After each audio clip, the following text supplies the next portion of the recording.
Hello students, welcome to नमस्ते physics with Gaur sir. इस video lecture में मैं लास्ट जो टॉपिक कराया था आपको इम्पल्स, उससे आगे कराऊंगा। इम्पल्स में मैंने कुछ क्वेश्चंस भी कराए, तो जो बच्चे आज ही ज्वाइन कर रहे हैं उनके लिए बता दूं कि वो सारे वीडियोस मेरे देख सकते हैं, और उसके लिए मैंने अपने चैनल पर एक प्लेलिस्ट बनाई है और उस प्लेलिस्ट का नाम है न्यूटन्स लॉज ऑफ मोशन। तो आप प्लेलिस्ट में जाइए और उसमें सारे वीडियो अब तक जितने भी हैं वो एक साथ प्ले कर सकते हैं। एक और मैं बच्चों से कहूँगा कि जब आप वीडियो देख रहे हैं तो बच्चे अपने नोटबुक रखें अपने पास, और नोटबुक में आप नोट्स बनाएं। ठीक है, खाली देखने से कुछ नहीं होगा, बिकॉज जो फिजिक्स है या कोई भी सब्जेक्ट, फिजिक्स है, केमिस्ट्री है, बायो है, जो भी है, बिना राइटिंग के नहीं समझ में आता है।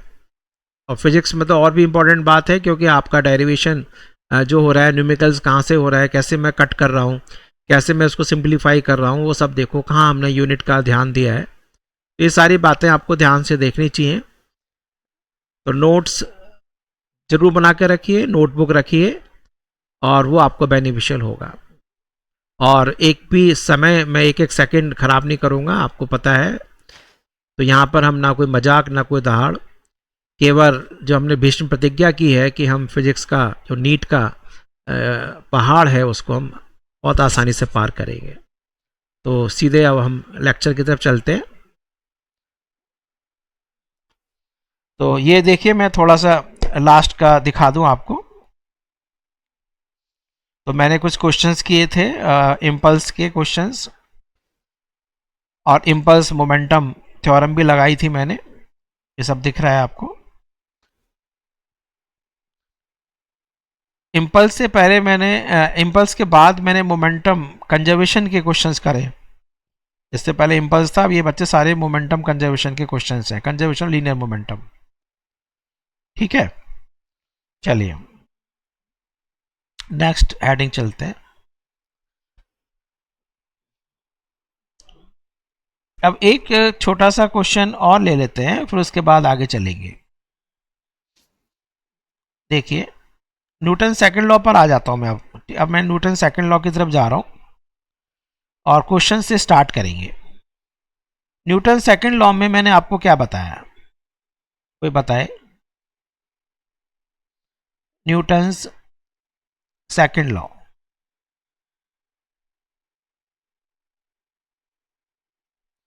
न्यूटन सेकंड लॉ जो होता है बच्चे, force is equal to rate of change of momentum. यदि आपको डिफरेंशिएशन से करना है तो डिफरेंशिएशन से हो जाएगा, F vector is equal to D P by D T. या आपको कभी, ये एक्सटर्नल फोर्स है बच्चे, अनबैलेंस एक्सटर्नल फोर्स, या कभी आपको एवरेज फोर्स निकालना हो,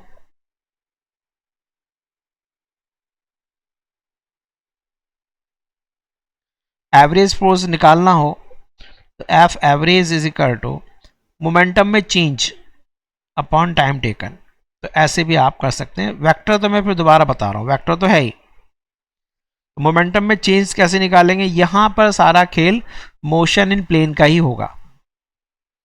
ठीक है, एक एग्जाम्पल ले लेते हैं। सपोजिंग आपके पास कोई पार्टिकल है, मैं एक सॉरी, अच्छा, एक क्वेश्चन कर लेते हैं पहले।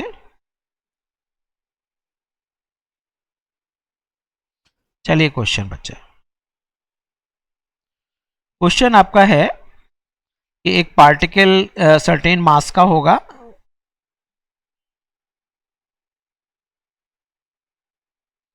ए particle of mass m।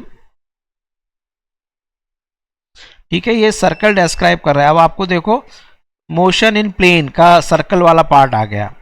Describes a circular path, और मोशन कैसा है, यूनिफॉर्म सर्कुलर मोशन है, यानी with constant speed, with constant speed v as shown। ठीक है, अब आपसे पूछ रहा होगा find the average force, impulse भी पूछ सकता है, मोमेंटम में चेंज भी पूछ सकता है। तो मैंने आपसे पूछा एवरेज फोर्स पूछ रहा है from one A point to B point, जहां वो जा रहा है। चलिए बच्चे देखते हैं। तो आप पहले एक सर्किल बना लो, ये लो सर्कल, ये सर्कल मैंने बना दिया। ठीक है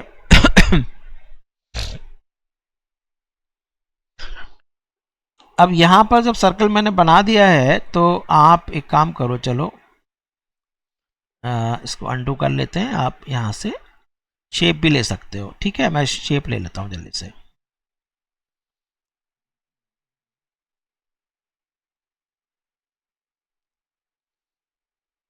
ये लो बच्चे, सर्कल मैंने ले लिया। ठीक है, ये सर्कल हो गया। अब सर्कल में ये पार्टिकल जो है आपका, सपोजिंग यहां से स्टार्ट हो रहा है, particle starts from this point, यहां से ये पार्टिकल स्टार्ट हुआ। ठीक है,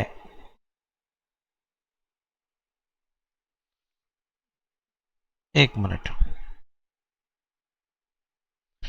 और यहां से स्टार्ट हो रहा है, स्पीड ले लेते हैं इसकी v, इसकी स्पीड v है, ये इसकी स्पीड v हो गई।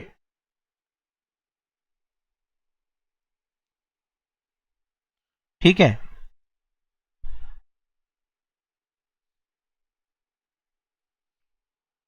स्पीड इसकी v है। थोड़ा चला थिक बना लेते हैं, ये हो गई इसकी स्पीड v। अब ये ऐसे घूमता हुआ घूमता हुआ घूमता हुआ बच्चे ऐसे इधर मान लीजिए, ये हो गया 90 डिग्री,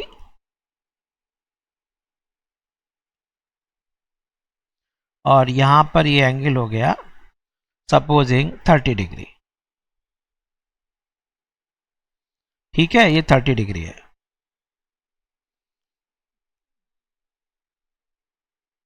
और यहां से स्टार्ट होकर, ए पॉइंट से स्टार्ट होकर ये बी पॉइंट पर पहुंच गया, और यहां पर भी इसका पार्टिकल, ये बी पॉइंट है, यहां पर इसकी स्पीड अभी भी बच्चे v है। ठीक है, स्पीड इसकी अभी भी v है, स्पीड चेंज नहीं हुई है। तो अब यहां से बच्चे टाइम 0 है, यहां पर टाइम मान लीजिए कुछ हो गया t, या डेल्टा टी मान लेते हैं, let us take delta T. चलो इसको डेल्टा टी मान लेते हैं। तो अब इसकी रेडियस बच्चे r है, इसकी रेडियस हम मान लेते हैं r।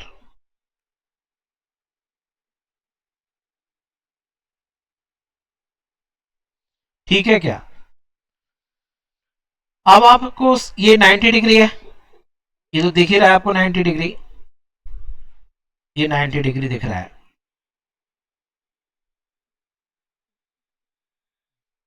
तो यहां से यहां तक जाने में ये इसने एंगल बनाया है कितना, देखो 120 कम कर लेना 360 में से।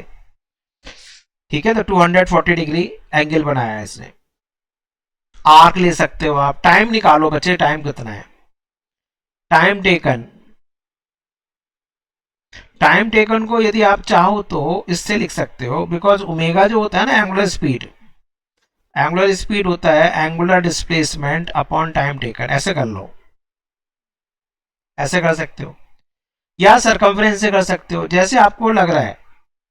Delta T is equal to delta theta upon omega, omega सबको पता है v बाई आर, जो कांस्टेंट स्पीड है। डेल्टा थीटा कितना है, कितना एंगल बनाया है इसने, तो डेल्टा थीटा बच्चे आपको रेडियन में चेंज कर लो, 240 डिग्री है, तो 240 डिग्री,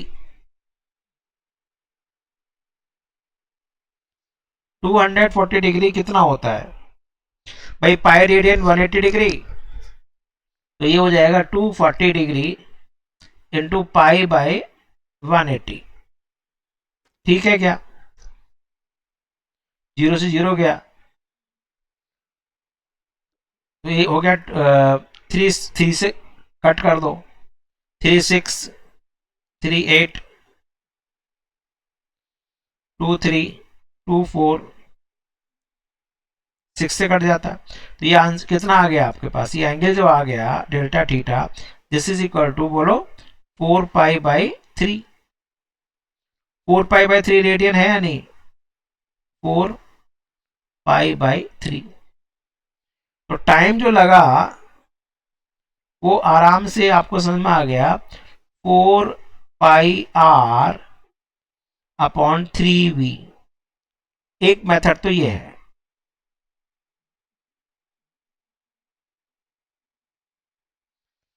दूसरा मेथड बच्चे कर सकते थे कि सरकमफ्रेंस से कर सकते थे, यानी आप चाहे तो दूसरा मेथड लगा सकते थे कि delta T is equal to कितना इसने आर्क कवर किया अपॉन स्पीड।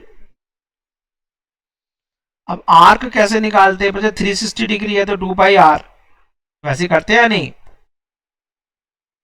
ये आर्क कैसे निकालोगे, नेक्स्ट पेज पर चले क्या, चलो नेक्स्ट पेज पर चलते हैं। आर्क दोनों मेथड जो आपको आसान लग रहा है, मैं इसलिए सारे मेथड सारे ऑप्शंस फ्री रख रहा हूं, ठीक है, सारे ऑप्शंस ओपन रख रहा हूं, फ्री है आपके सामने, जो भी आपको अच्छा लग रहा है वो करिए। तो आप मुझे बताइए कि कितना, देखो 360 डिग्री है, यदि आपके पास 360 डिग्री होता तो आपके पास आर्क कितना है, 2 पाई r। तो बच्चे आपके पास 240 डिग्री है तो कितना है, तो 240/360 मल्टीप्लाइड बाई 2 पाई r। हुआ या नहीं बच्चे, बोलो।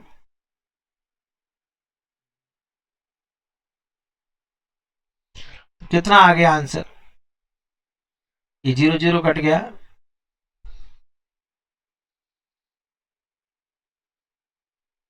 तो फिर वही 6 से काटते हैं, चलो 6 4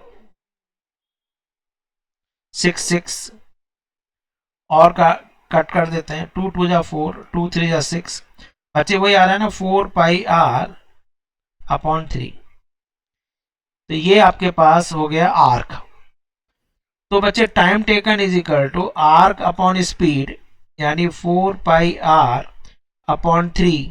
r/3/v। देखो सेम है, 4 पाई r/3v, क्लियर हो गया।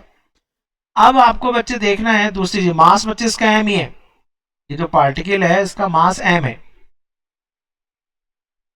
मास हमने एम ही रखा है, इसका मास एम है, ये रहा। तो अब आपको बच्चे उसमें सर्कुलर मोशन में पता होना चाहिए कि वेलोसिटी वेक्टर, एक वेलोसिटी वेक्टर ये है, एक वेलोसिटी वेक्टर ये है। इन वेलोसिटी वेक्टर में एंगल वही होगा जो इनके रेडियस वेक्टर में है। बच्चे ये रेडियस वेक्टर है, ये रेडियस वेक्टर है, ये रेडियस वेक्टर है। तो इन वेलोसिटी वेक्टर्स के बीच में एंगल होगा 120 डिग्री। ये हमने सर्कुलर मोशन से ले रहे हैं, ठीक है, मैं सर्कुलर मोशन का वीडियो बनाऊंगा जब आपको आएगा। तो आपके पास मोमेंटम में चेंज जब हमको निकालना होता है, मैंने आपको बताया था, that is m into change in velocity. Change in velocity का मतलब हो गया बच्चे final velocity minus initial velocity. Initial velocity और फाइनल, देखो ये इनिशियल वेलोसिटी है, see this is initial velocity. ये आपके पास इधर देखो, मैंने बताया था एंगल कितना है, एंगल वो आपके पास ये फाइनल वेलोसिटी।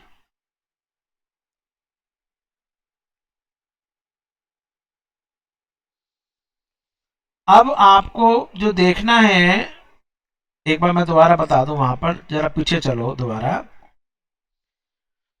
देखिए बच्चे, ये आपके पास है वी वेक्टर, ये आर वेक्टर है, ये आर वेक्टर है। इन दोनों आर वेक्टर के बीच में जो एंगल है वही इनके परपेंडिकुलर के बीच में भी होता है। दो लाइंस के बीच में, ध्यान से समझ आया नहीं, एक लाइन ये है, इसका परपेंडिकुलर लाइन ये है, एक लाइन बच्चे ये है, इसके परपेंडिकुलर लाइन ये है, तो इनके परपेंडिकुलर के बीच में जो एंगल होगा वो क्या होगा?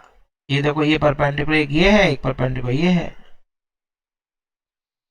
तो इनके बीच में ये थीटा है, तो ये बच्ची ये थीटा ही होगा या नहीं? ये परपेंडिकुलर है इसके, ये इसके परपेंडिकुलर है, बिकॉज ये 90 90 180, इन दोनों का सम 180, तो ये आपके पास थीटा, ये थीटा होगा या नहीं? ये था ना मोशन इन सर्कुलर मोशन में, यूनिफॉर्म सर्कुलर मोशन। तो परपेंडिकुलर के बीच में एंगल वही है जो दो लाइंस के बीच में, दो लाइंस के बीच में वही एंगल है जो उनके परपेंडिकुलर के बीच में है। तो इसलिए वी वेक्टर और वी वेक्टर के बीच में एंगल आपको, ये देखो वी वेक्टर ये रहा, ये रहा, इसको आप यहां लगा दो ना, तो इनके बीच में 120 डिग्री आएगा। तो एक बच्चे वेक्टर ये है, ये रहा एक वेक्टर ए वी, दूसरा बच्चे ये रहा वी, ठीक है, और इनके बीच में एंगल हो गया 120। बस ये कंसेप्ट, तो अच्छा क्वेश्चन है, जहां भी आपके पास वेक्टर आएगा उसको ध्यान से करना है। तो ये है बच्चे इनिशियल, मतलब मैं इसको यू ले रहा हूं, ये है बच्चे फाइनल, इसको मैं वी लिख रहा हूं।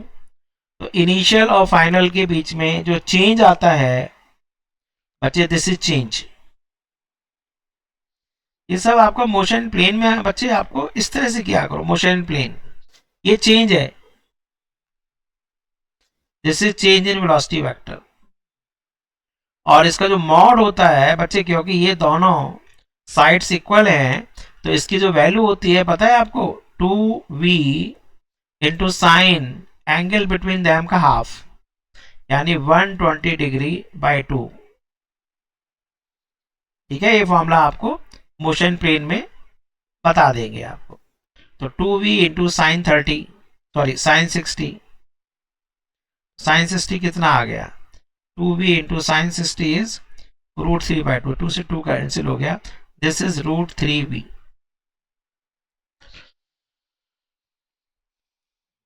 ठीक है, ये है बच्चे ध्यान, चलो मैं एक बार जल्दी से फॉर्मूला याद करा दूं आपको, रिमेंबर द फॉर्मूला। यदि दो वेक्टर्स बच्चे इक्वल मैग्नीट्यूड के हैं, सपोजिंग ये आपके पास ए वेक्टर की वैल्यू मान लीजिए इसका मॉड आर है, एक बच्चे बी वेक्टर है, बी वेक्टर का मॉड भी बच्चे आर है, इसके बीच में एंगल थीटा है। तो मुझे बताओ कि ये जो होगा ये इनका वेक्टर सम होगा। चलो मैं एक बार बता ही देता हूं, ये इन दोनों का वेक्टर सम है ये। ठीक है, इस मामले को याद करेंगे, this is A vector plus B vector, और इसका जो मॉड होगा that is equal to 2r into cos theta by 2, क्योंकि बच्चे रोम्बस बन जाता है ये पूरा बन गया रोम्बस। तो रोम्बस में ये जो डायगोनल्स है ये परपेंडिकुलर है, तो ये बच्चे जितना ये है उतना ये है, ये आपका थीटा बाई 2 हो गया, इतना वाला है ना, इसलिए यूज करते हैं। और बच्चे ये ए है, ये बी है, तो ये जो वेक्टर हुआ ये इधर वाला, ये वाला वेक्टर, ये सब्ट्रैक्शन होता है, तो मैंने आपको कराई दिया। लो, ये जो वेक्टर है this is A B vector minus A vector, तो इसका जो मॉड आता है this is equal to 2r sine theta by 2। बच्चे अब आपको मैंने सारे फॉर्मूले बता दिए, ज्यादातर ये यूज होते हैं, बहुत ज्यादा यूज होंगे इलेक्ट्रोस्टैटिक में भी, वेक्टर्स में भी। ज्यादातर दो वेक्टर्स का मैग्नीट्यूड सेम होता है, उनके बीच में एंगल दिया होगा, subtraction of two vectors, subtraction of two vectors ये डायगोनल है, एडिशन ऑफ टू वेक्टर्स ये डायगोनल है, ये बन गया रोम्बस। रोम्बस में परपेंडिकुलर होते हैं, ये रोम्बस में परपेंडिकुलर होते हैं और बाइसेक्ट भी करते हैं, इसलिए तो जितना ये साइड है उतना ये साइड है, आराम से हो जाएगा सबको। ठीक है,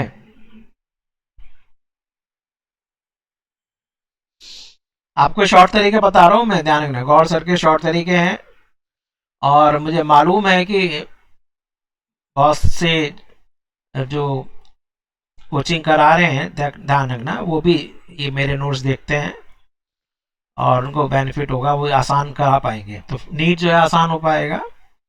जितना टफ पेपर हो नीट का, ध्यान रखना 35 से 40 मिनट में होना ही चाहिए, 45 मैक्सिमम, तो तभी हो पाएगा जब आप मेरे मेथड को यूज करोगे।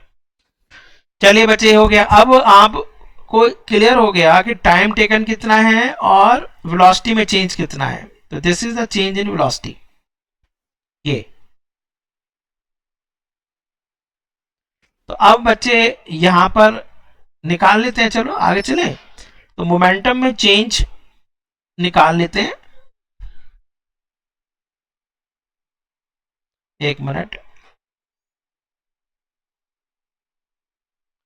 चलिए, तो फोर्स, पहले मोमेंटम में चेंज निकाल लो। तो मोमेंटम में change is equal to change in momentum mod is equal to m into change in velocity mod. Velocity में चेंज कितना है, पीछे देखो जरा, ये रहा बच्चे v√3, ठीक है, v√3, this is v√3। Time taken कितना है, टाइम टेकन देखा कितना था, 4 पाई आर, ये रहा 4 pi r, this one 4 pi r upon 3v, 4 pi r upon 3v। तो बच्चे एवरेज फोर्स निकल गया, नहीं निकला?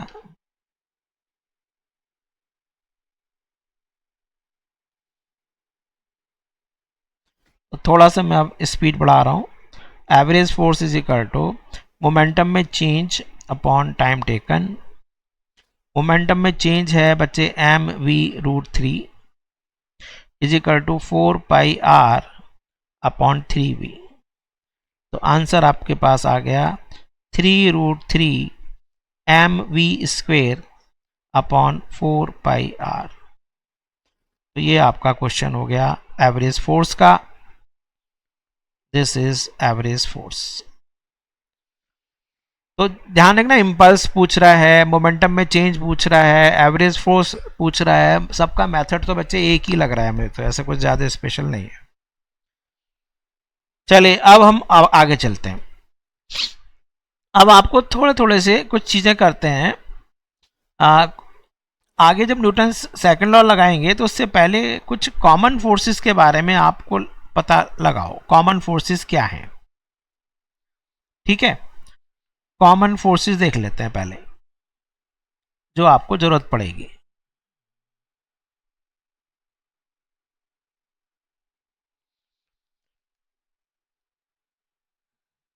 एक तो बच्चे कॉमन फोर्स जो लिखा होगा, जैसे मैंने पहले ही बताया था कि पुल कर रहे हैं आप स्प्रिंग को, इनर्शिया वाला, ठीक है? तो कॉमन फोर्सेस में सबसे पहले तो एक होता है वेट, है नी, वेट।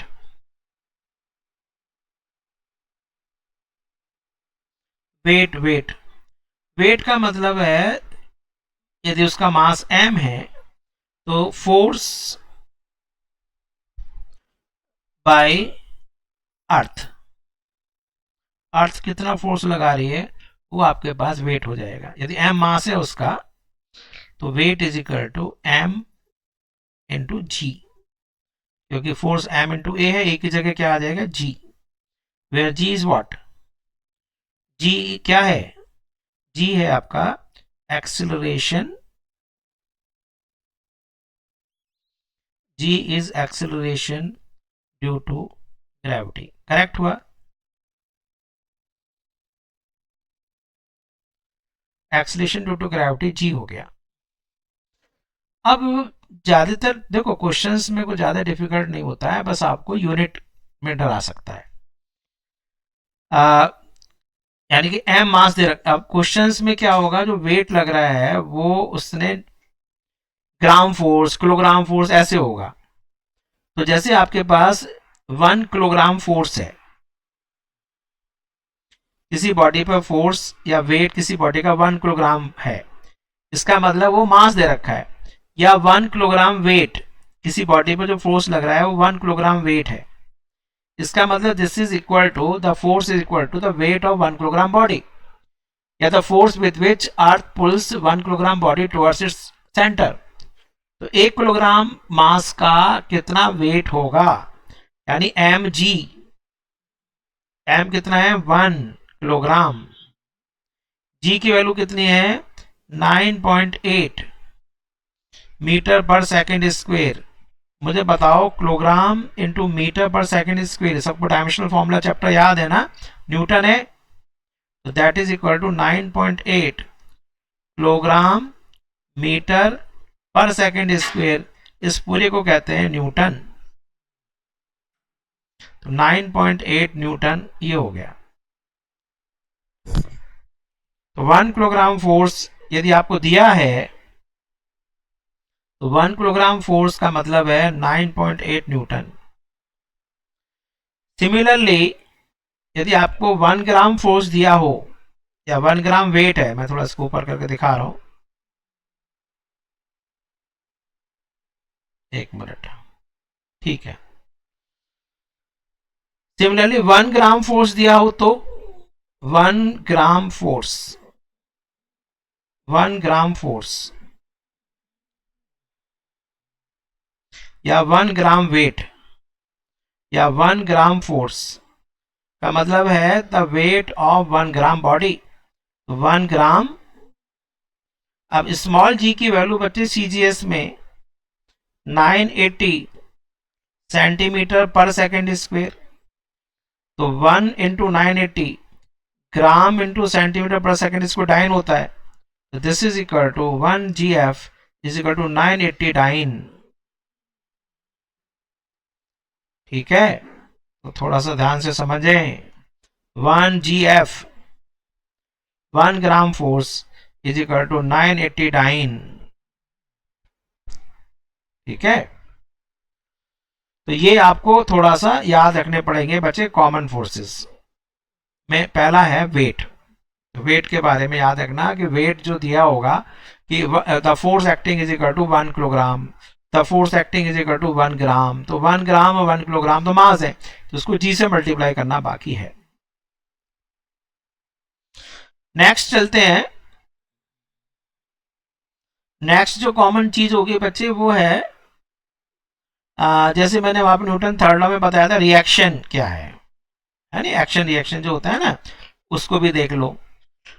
अब न्यूटन थर्ड लॉ और न्यूटन फर्स्ट लॉ में थोड़ा सा हेयर लाइन डिफरेंस है। If a body is lying on the table since long, तो वो है न्यूटन फर्स्ट लॉ, क्योंकि बहुत देर से रखा है, इनर्शिया, लॉ ऑफ इनर्शिया होगा कि रेस्ट में तो रेस्ट में रहेगा। लेकिन आप कह रहे हैं कि if you are placing a body, if you are placing a book on the table, placing, तो क्या लगेगा फिर थर्ड लॉ, एक्शन रिएक्शन आएगा। ठीक है, ध्यान रखना फर्स्ट लॉ, इस ये भी क्वेश्चन आता है। तो दूसरा बच्चे है हमारे पास कि रिएक्शन क्या है। ठीक है, नॉर्मल रिएक्शन किसी सर। अब एक और चीज मैंने पहले ही बता दिया आपको कि इस पूरे चैप्टर में हम पार्टिकल की बात कर रहे हैं। कोई बुक है, कुछ भी है तो बच्चे वो पार्टिकल ही, उसको आप पार्टिकल मान के चलेंगे। तो कोई भी बुक, कोई भी एक टेबल बना लो, कुछ भी ले लो बच्चे, ये टेबल बना लिया, चलो दिस इज सपोजिंग टेबल, चलो टेबल हो गया।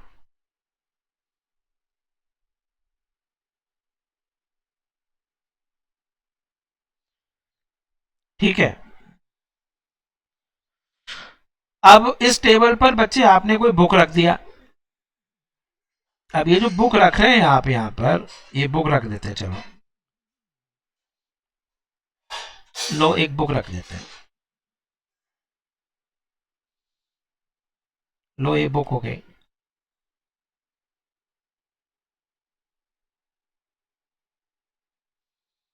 ठीक है, ये बुक मैंने रख दिया।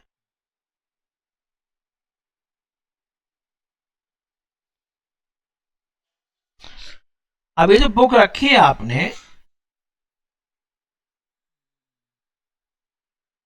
अब पहली बात तो जो है बुक के इतने सारे पॉइंट्स हैं, वो सारे पॉइंट्स इस टेबल को टच कर रहे होंगे। तो वो सब नहीं लेते, हम इसको एक पॉइंट मास मान के चलते हैं। मैंने फिर बताया था, हम इसका एक कहीं सेंटर मान लेते हैं। We consider we will consider a centre, centre of mass या सेंटर ऑफ वेट, जहां पर ये देखो नीचे अर्थ है। एक मिनट और देखो, नीचे अर्थ है। एक और छोटी छोटी चीजें बताऊं आपको कि बच्चे अर्थ इसको पुल कर रहे होगे, इसका मास यदि m है तो इसका वेट, अभी मैंने बताया वेट कहां लग रहा होगा, तो weight will be acting downwards. इसका वेट ना, इसका वेट नीचे लग रहा है mg, ये हो गया वेट mg, ये इसका बॉडी का वेट हो गया। वेट क्या है? Weight is nothing but the action of earth. यदि मैं अर्थ का एक्शन मान लू तो इस वेट का रिएक्शन कहां है? Where is the reaction? Reaction कहां पर होगा बोलो? बच्चे कहेंगे सर इसका रिएक्शन तो टेबल पर होगा। क्यों होगा भाई? एक्शन रिएक्शन में मैंने बताया था कि ए बी को पुश कर रहा है तो बी ए को पुश करेगा। तो वेट किसका है? अर्थ। वेट किसका है? अर्थ जो फोर्स लगा रही है। तो बच्चे इसका जो एक्शन, यदि ये एक्शन है तो इसका रिएक्शन किस पर होगा? अर्थ पर होगा या नहीं? ये एक तो बहुत बड़ी गलती करते हैं आप। तो ये बच्चे पेयर हो गए एक्शन रिएक्शन के। दूसरा बच्चे, इसने टेबल को पुश किया होगा नीचे। सपोजिंग इसने टेबल को पुश किया है तो इस पुश को कहते हैं नॉर्मल रिएक्शन। नॉर्मली एन ले लेते हैं, ये नॉर्मल है, नॉर्मली पुश किया। तो इस टेबल ने बच्चे इसको नॉर्मली ऐसे ऊपर, थोड़ा अलग से दिखा रहा हूं, नॉर्मली इसको, वैसे हमें क्या दिखाना चाहिए था? मुझे इसको एक मिनट इसके सेंटर पे दिखाना चाहिए था कि इसने, ये जो सेंटर है इसके जस्ट नीचे, थोड़ा मैं अलग से दिखा रहा हूं, नीचे इसने एन से पुश किया अर्थ, बुक ने। तो tit for tat, the book ने टेबल को पुश किया तो टेबल थोड़ा छोड़ देगी इसको। तो ये सब नॉर्मल रिएक्शन है। तो दिख रहा है बच्चे, ये और ये आपस में एक्शन रिएक्शन है। mg और ये mg, ये एक्शन रिएक्शन है। अब यदि बच्चे मुझे बताओ कि बुक इक्विलिब्रियम में है, मैं बताऊंगा आगे अगले टॉपिक में कि यदि बुक इक्विलिब्रियम में है तो बच्चे में बुक पर फोर्स कौन कौन से लग रहे हैं? बुक पे एक तो लग रहा है कि टेबल इसको पुश कर रही है एन, और एक लग रहा है बुक को अर्थ पुल कर रही है। तो जो mg है और n, ये बच्चे एक्शन रिएक्शन नहीं है, ना तो बैलेंस कैसे हो जाते? ये n और ये n तो ना बैलेंस हो सकते हैं, क्योंकि ये लग रहा है बुक पर, ये लग रहा है टेबल पर, ये अलग चीज है, अलग, their points of actions different है, you can not balance them. Balance जो कर सकते हो बच्चे, ये एन को और mg को कर सकते हो। जब भी आप किसी दो फोर्सेस को बैलेंस कर रहे हो तो एक्शन रिएक्शन पेयर नहीं है। बहुत इंपॉर्टेंट बात बता रहा हूं मैं आपको। तो नॉर्मल रिएक्शन समझ में आ गया आपको। तो सबसे पहले तो हम जो भी ऑब्जेक्ट है उसको एक पॉइंट ऑब्जेक्ट मान के चलेंगे, और वो ऑब्जेक्ट जिस सरफेस पर रखा है उस वहां पर उसको फोर्स लगा रहा होगा और उस सरफेस का नॉर्मली रिएक्शन होगा। ये एक्शन रिएक्शन हो गया। इसके अलावा बच्चे एक चीज और है, वो भी याद रखो, आगे वर्क पावर एनर्जी में भी आएगा। वो है आपके पास स्प्रिंग फोर्स। स्प्रिंग फोर्स चलो आगे chapter mechanical properties of solid में भी आएगा। चलो, स्प्रिंग फोर्स है, वर्क पावर एनर्जी में भी आएगा। तो सपोजिंग हमारे पास एक स्प्रिंग है और ये स्प्रिंग है, और ये स्प्रिंग बच्चे बिल्कुल नॉर्मल है, मतलब नॉर्मल अपनी कॉन्फ़िगरेशन में है, नॉर्मल कॉन्फ़िगरेशन में है, ये normal configuration. It is neither stressed nor compressed, ना तो दब रही है ना खिंच रही है, ठीक है, ना दबी हुई है ना खिंची हुई है। अब इसको बच्चे थोड़ा सा पुल करते हैं, ठीक है, इसको थोड़ा सा पुल कर लेते हैं।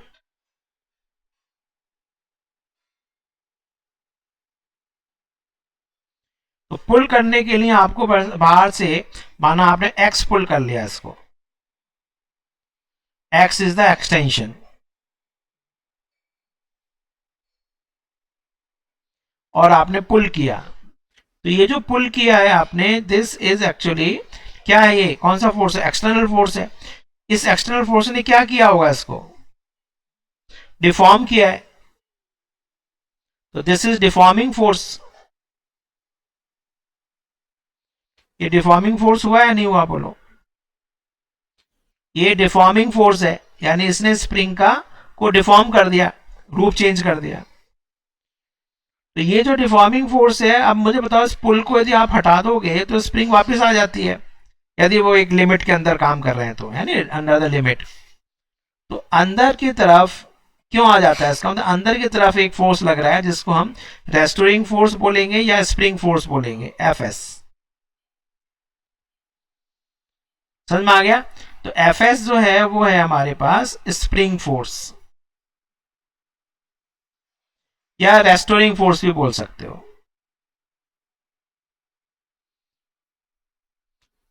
ये बच्चे आगे चैप्टर में काम आएगा, वर्क पावर एनर्जी में भी आने वाला है, ऑसिलेशन में भी आएगा, इस मैकेनिकल प्रॉपर्टीज ऑफ सॉलिड में भी आएगा, तो इसलिए मैं इसको ध्यान से करा रहा हूं, स्प्रिंग फोर्स। अब आप देखिए कि यदि हम लिमिट को रखें, आपने सबने जॉटर पैन होता है, उसमें एक रिफिल है और उसके अंदर स्प्रिंग है। स्प्रिंग यदि लूज मतलब दब गई है तो आप उसको थोड़ा खींचते हैं। कभी कभी क्या है कि एक लिमिट से ज़्यादा खींच जाती है तो फिर वापस नहीं आती है। तो अंडर लिमिट, लिमिट के अंडर है बच्चे, ध्यान रखना, वो मैं आगे बताऊंगा, हुक्स लॉ होता है। अभी फिलहाल मैं बस लिख देता हूँ under limit, under certain limit. चलो, इलास्टिसिटी वर्ड नहीं यूज कर रहा हूँ, अंडर सर्टेन लिमिट। कि जितना आपने एक्सटर्नल फोर्स, डिफॉर्मिंग फोर्स लगाया है, एक्सटर्नल फोर्स जो डिफॉर्मिंग फोर्स है, एफ डिफॉर्मिंग,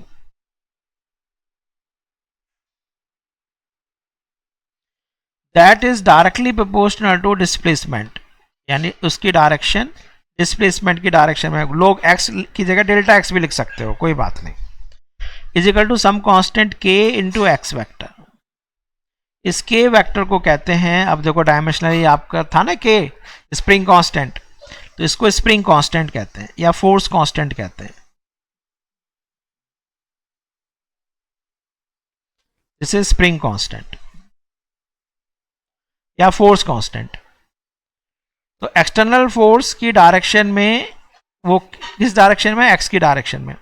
लेकिन बच्चे स्प्रिंग फोर्स की बात करो आप, ये उसके अपोजिट डायरेक्शन में लग रहा है, माइनस के इंटू एक्स, ये भी ध्यान रखना। तो के जो है आपके पास स्प्रिंग कांस्टेंट है। के की यूनिट समझ में आ रही है आपको। के की यूनिट क्या हो जाएगी, फोर्स अपॉन लेंथ, यानी फोर्स अपॉन लेंथ, यानी फोर्स का न्यूटन, एक्स का मीटर, तो न्यूटन पर मीटर इसकी यूनिट हो जाएगी। तो स्प्रिंग फोर्स थोड़ा बता दिया क्योंकि इसमें कुछ क्वेश्चंस होंगे, ब्लॉक स्प्रिंग से अटैच्ड होंगे।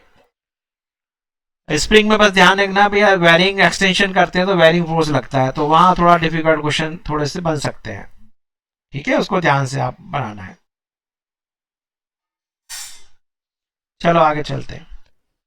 एक और आएगा इसमें जो हमारे सिलेबस में है, वो बड़े आइडियल है।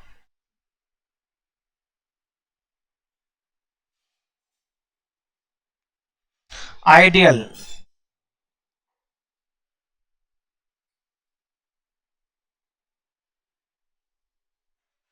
Ideal string. तो सबसे पहला आइडियल स्ट्रिंग देख लो, व्हाट इज आइडियल स्ट्रिंग।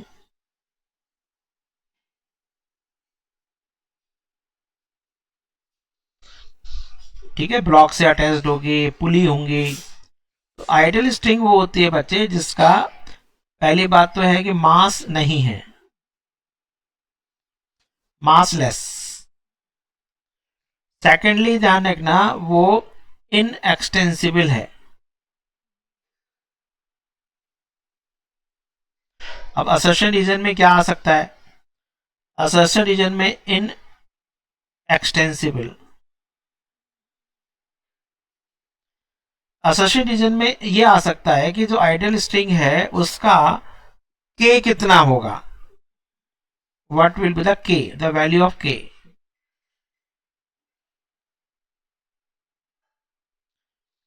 बताइए बच्चे, k की वैल्यू कितनी होगी?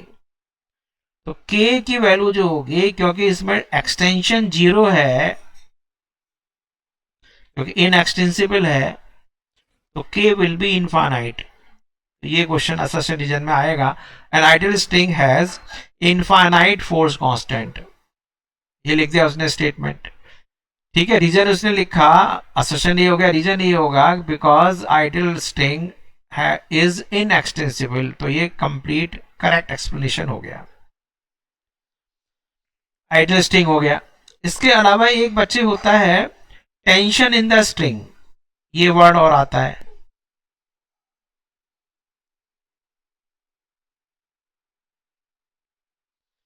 टेंशन इन स्ट्रिंग, स्ट्रिंग में टेंशन,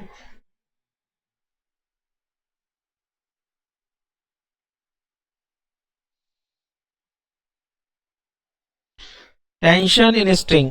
अब क्योंकि देखो मासलेस है पहली बात, तो इसमें बात ये है कि कोई स्ट्रिंग है, जैसे ये स्ट्रिंग ले लेते हैं,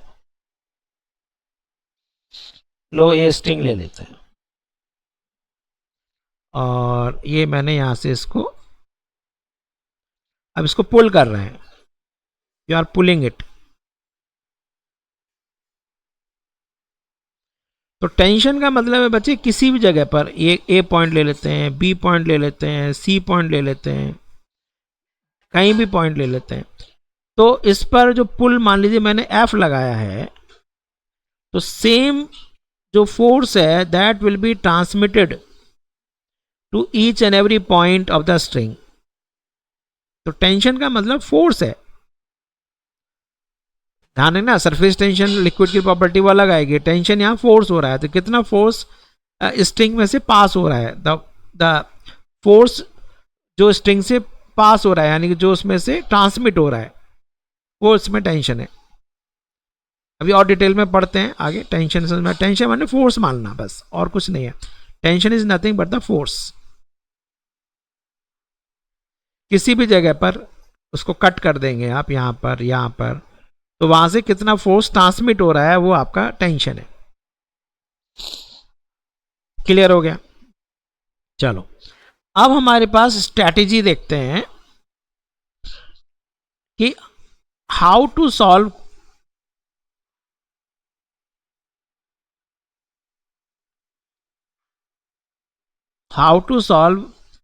न्यूमेरिकल्स। ये आप देखो बच्चे, हाउ टू सॉल्व न्यूमेरिकल्स, उसकी स्ट्रैटेजी क्या है, एक स्ट्रैटेजी बनाएंगे उसकी।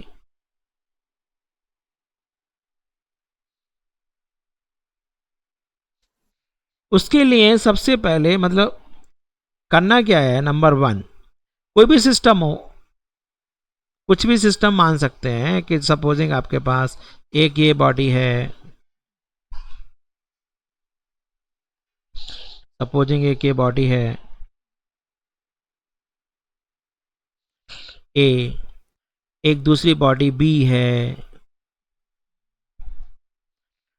दोनों जो है आपके पास किसी टेबल पर रखा है, सरफेस पर, इसको पुल कर रहे हैं, मान लीजिए एफ फोर्स लगा रहे हैं, तो एक्सटर्नल फोर्स एफ लगा रहे हैं। अब ऐसे कोई सिस्टम, ये तो बहुत सिंपल लिया मैंने, तो अब कैसे सॉल्व करें, एक्सेशन कैसे निकालें, टेंशन कैसे निकालें?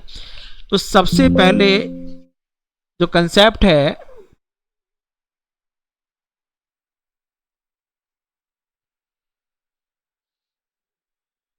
फर्स्ट कंसेप्ट है फ्री बॉडी डायग्राम बनाना, to make a free body diagram. ठीक है, फ्री बॉडी डायग्राम।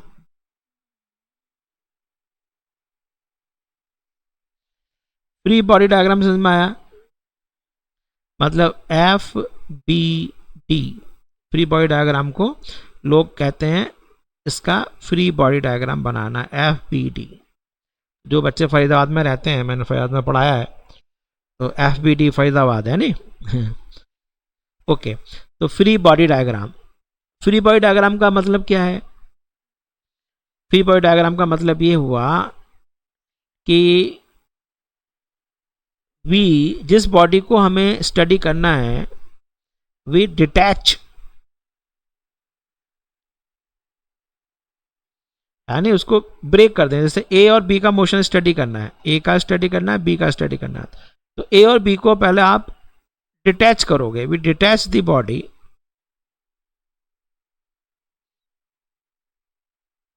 जिसका मोशन स्टडी करना है फ्रॉम, बोलो, सिस्टम से। पहली बात। दूसरा चीज ये है, डिटैच तो कर दिया, लेकिन हम अटैच करते हैं, we attach all the forces,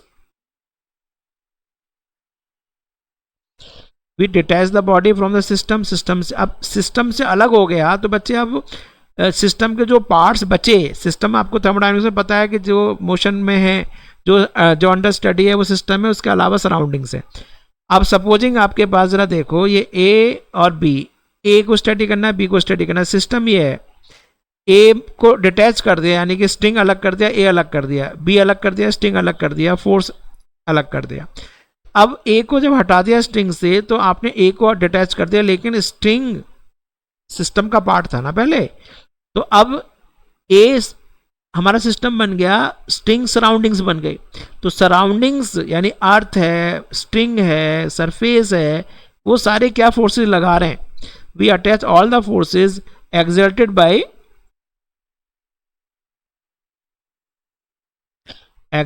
bye surroundings.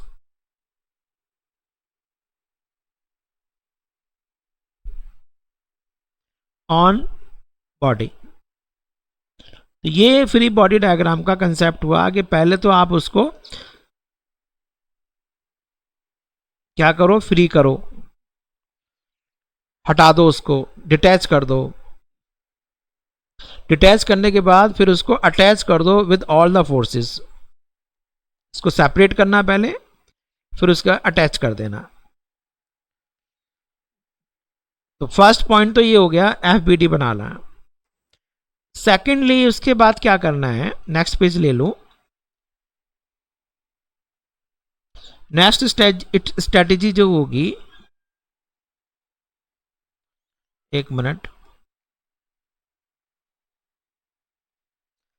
Next strategy में आपके पास, पहले FBD बना दिया, नेक्स्ट स्ट्रेटेजी में हमारे पास रहने वाला है कंसेप्ट टेक कन्वीनियंट एक्सीज। ठीक है, बच्चों को बहुत अच्छा लगेगा। देखो, टेक कन्वीनियंट एक्सीज, आप X axis, Y axis, Z axis ले लो, कन्वीनियंट एक्सिस ले लो। उसके बाद नेक्स्ट है apply Newton second law. Second law जो होता है उसको कहते हैं equation of dynamics, Newton's second law. क्या बोलते हैं इसको? इक्वेशन ऑफ, मैंने बताया था आपको, डायनेमिक्स कहते हैं इसको। जो पार्टिकल चैप्टर जो चल रहा है, पार्टिकल डायनेमिक्स है। इससे पहले जो था आपके पास इक्वेशंस ऑफ काइनेमेटिक्स थी न्यूटन की, v is equal to u plus a t, s is equal to u t plus half a t square, v square is equal to u square plus two a s. ये सब Newton equations of kinematics हैं। Newton equation of dynamics जो है बच्चे, वो वही है, F is equal to m a. तो अप्लाई न्यूटन सेकंड लॉ क्या, कि unbalance external force, external unbalanced, ऐसे लिख दो, या सारे के सारे जो फोर्सेस लग रहे हैं उनका vector sum. Apply Newton second law along, along किधर लगाना है, अलोंग एक्सिस, जिस एक्सिस पे आपको लगाना है वहां लगा दो। F external unbalanced is equal to mass into acceleration.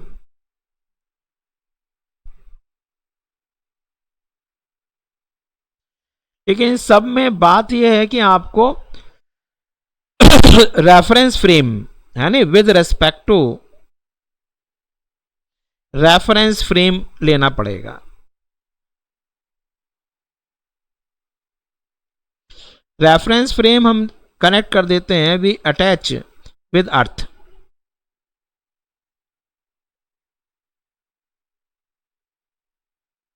With surface of earth.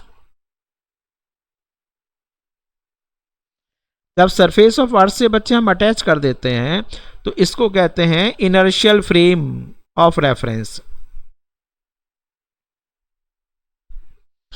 Inertial frame of reference.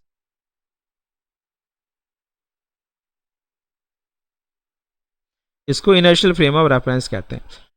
यदि हम किसी बॉडी जो एक्सीलेटेड है उसके साथ अटैच करते हैं तो उसको हम नॉन इनर्शियल फ्रेम या एक्सीलेटेड फ्रेम ऑफ रेफरेंस कहते हैं। उसको मैं अलग से पढ़ाऊंगा, वहाँ थोड़ा अलग चलता है। लगाते तो यही है न्यूटन सेकंड लॉ, लेकिन कैसे लगाते हैं, लगाना पड़ेगा, लगाएंगे कैसे वो मैं आगे बताऊंगा। तो F external is equal to, ये आपके पास is equal to M into acceleration vector, ये आ जाएगा। ये अलॉन्ग कन्वीनियंट एक्सिस लेनी है। यदि एक्स लेना है तो इधर बच्चे एक्सेलेरेशन एक्स की तरफ आ जाएगा, यदि बच्चे वाई लेना है तो ये बच्चे वाई की तरफ आ जाएगा। तो इस तरह से आपको कन्वीनियंट एक्सिस की तरफ लगाना है। ये स्टार्टिंग में मैंने आपको बता दिया। अब चलो मैं क्वेश्चन कराऊं, एक एग्जाम्पल लेते हैं, बहुत आसान सा क्वेश्चन। कि हमारे पास ट्यूब, ये देखो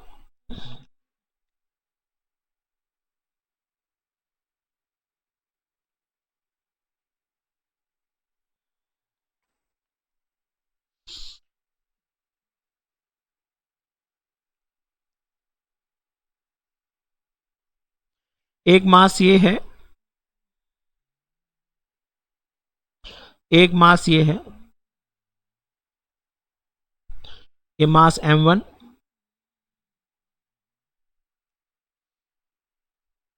ये मास m2, और इसको बच्चे एफ से पुल कर रहे हैं।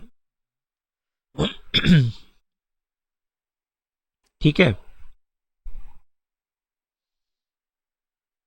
देखो बच्चे दिख रहा है।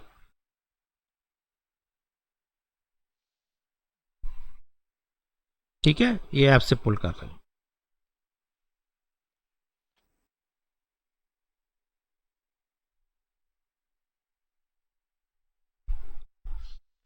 ठीक है, थोड़ा ये आपको इसको थोड़ा चाहो तो मैं इसको शिफ्ट कर लूँ इधर।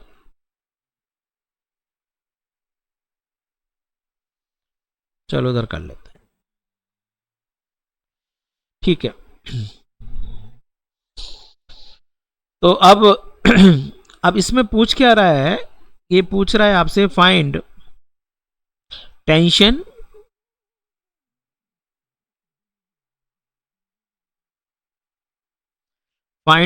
इन स्ट्रिंग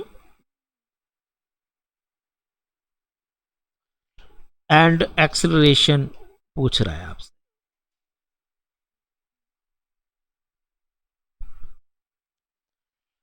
टेंशन स्ट्रिंग में एंड एक्सेलरेशन पूछा जा रहा है। अब बच्चे सबसे पहले हम इसका बनाते हैं first step F B D. तो m1 को अलग रख लो, ये m1 हो गया अलग। m2 को बच्चे अलग रखो, ये m2 हो गया। ठीक है, ये m1 m2 अलग अलग हो गया। m1 मास, m2 मास, और बीच में बच्चे क्या है, स्ट्रिंग है। ये स्ट्रिंग मैंने अलग रख ली, ये स्ट्रिंग। ठीक है, ये स्ट्रिंग है, अलग हो गया। तो मैंने क्या किया, इस मास को सिस्टम से डिटैच कर दिया। अब फोर्स लगा लो। देखो आपने m2 को f से पुल किया, ध्यान से देखना। अब इस M2 ने किसको पुल किया होगा, जो पार्ट स्ट्रिंग का इससे बंधा हुआ है यहां से, ये इसको कहते हैं टेंशन T। इसका रिएक्शन किस पर आएगा, इस पर आएगा, इसका रिएक्शन हो गया T। आ रहा है एक्शन रिएक्शन, ये तो कोई एक्शन रिएक्शन हो गया। स्ट्रिंग में मैंने बताया था सेम फोर्स ट्रांसमिट हो जाता है, मासलेस है, तो यहां पहुंच गया, तो ये हो गया बच्चे T इधर, दिख रहा है T, ये T उधर पहुंच गया। अब जब स्ट्रिंग ने इस एंड ने इसको पुल किया, तो ये इसको छोड़ देगा क्या, नहीं, ये भी इसको पुल करेगा, देख रहे हो T हो गया। तो हमेशा जो स्ट्रिंग है बच्चे देख रहे हो ये इक्विलिब्रियम में रहती है, ये डायनेमिक इक्विलिब्रियम में है, इसका मास जीरो है, इसका टेंशन का मास जीरो, इसका स्ट्रिंग का मास जीरो है, तो दोनों तरफ फोर्स T और T लग रहा है। स्ट्रिंग को हमें स्टडी करना नहीं है। और क्या लग रहा है बच्चे, बोलो फोर्सेस। अर्थ ने इसको बच्चे पुल किया होगा M1G, इसने अर्थ को पुल कर दिया होगा M1G से। इसने बच्चे इसको N से दबाया होगा फ्लोर को, तो फ्लोर ने बच्चे इसको पुश कर दिया होगा ऊपर, कर दिया होगा या नहीं कर दिया होगा, ये रहा N1। सिमिलरली अर्थ ने इसको पुल किया होगा इसने को, ये हो गया नीचे M2G। इसने अर्थ को पुल किया होगा M2G से, अर्थ का तो मोशन स्टडी करना नहीं है। देखो देखो कितने सारे एक्शन रिएक्शन है। इसने फ्लोर को पुश किया होगा N2 से, फ्लोर ने इसको पुश कर दिया होगा ऊपर, ये रहा N2। देखो कितने एक्शन रिएक्शन है। इसका पेयर ये रहा, इसका पेयर ये रहा, इसका पेयर इधर है, इसका पेयर इधर है, इसका पेयर इधर है, इसका पेयर इधर है। अब आपको स्टडी किसको करना है, अब आपको जो स्टडी करनी है वो किसको करनी है, इसको करनी है, ये जो है ये वाला ना, ये जो आपको दिख रहा है ये,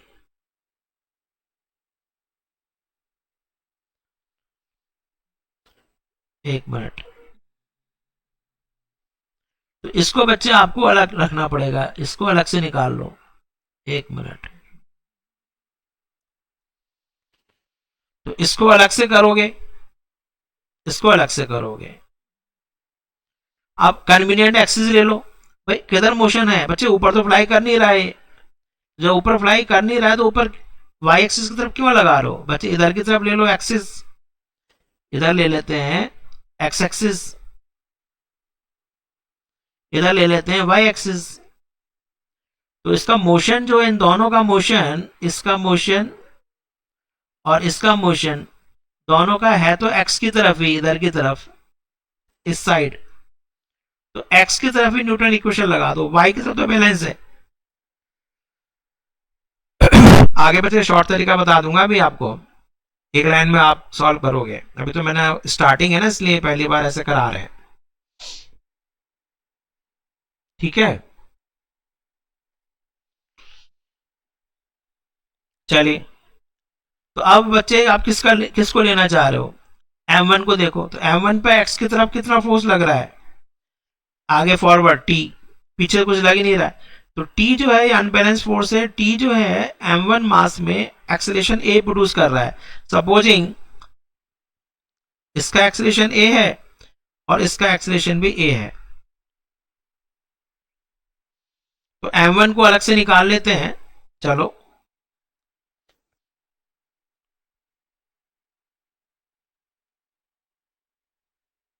चलो M1 को देखो बच्चे, तो M1 पे क्या लगा,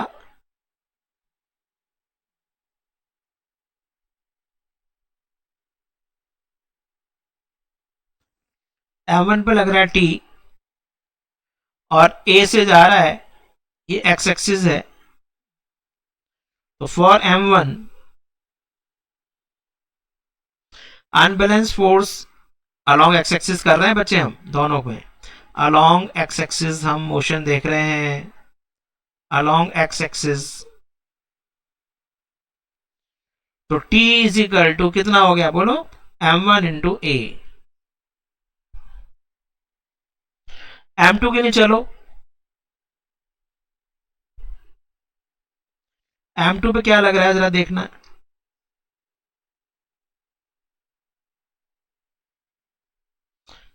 m2 पर आगे लग रहा है बच्चे f, और ये स्ट्रिंग इसको पुल करिए टी से, और बच्चे ये भी ए से जा रहा है क्योंकि दोनों अटैच्ड है।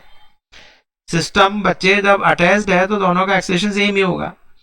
तो अब x की तरफ चलो, फिर आगे लग रहा है f, पीछे लग रहा है t, तो अनबैलेंस फोर्स कितना हो गया, f minus T along positive x axis, ये प्लस x है, is equal to mass into acceleration m2 into A. अब बच्चे 1 प्लस 2 कर लेते हैं, इन दोनों को ऐड करो तो आपको क्या नजर आ रहा है, ये टी टी तो कैंसिल हो रहा है, इसका मतलब टी क्या इंटरनल फोर्सेज है नहीं। तो एफ इज इक्वल टू क्या आ गया, m1 प्लस m2 इंटू ए। बच्चे मैं यही कराना चाह रहा था आपको कि आप शॉर्ट तरीका आ गया आपका कि acceleration is equal to unbalance force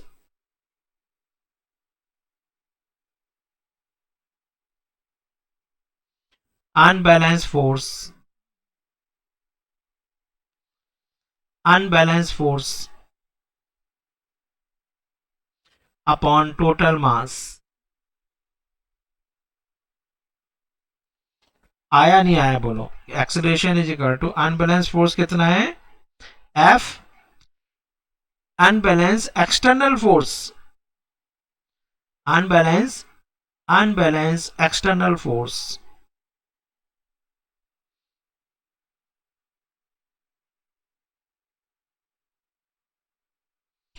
unbalanced external force upon total mass F upon m1 plus m2। ये बच्चे बन गया फॉर्मूला। ठीक है, अब टेंशन निकालने की, देखो एफबीटी जरूरी है, ये नहीं कि एफबीटी जरूरी नहीं है, लेकिन टेंशन निकालने के लिए आपको एफबीटी की जरूरत है, लेकिन एक्सलेशन निकालने के लिए एफबीटी की जरूरत है। सीधा सीधा हो गया। अब बच्चे m1 के लिए ले लो लास्ट में, फॉर m1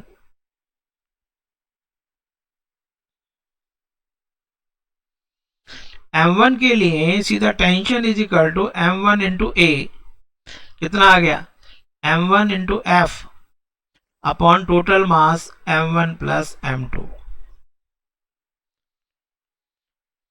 अब मैं आपसे क्वेश्चन पूछूं कि आप इसी क्वेश्चन को चेंज कर लो थोड़ा। क्वेश्चन में यदि ऐसा होता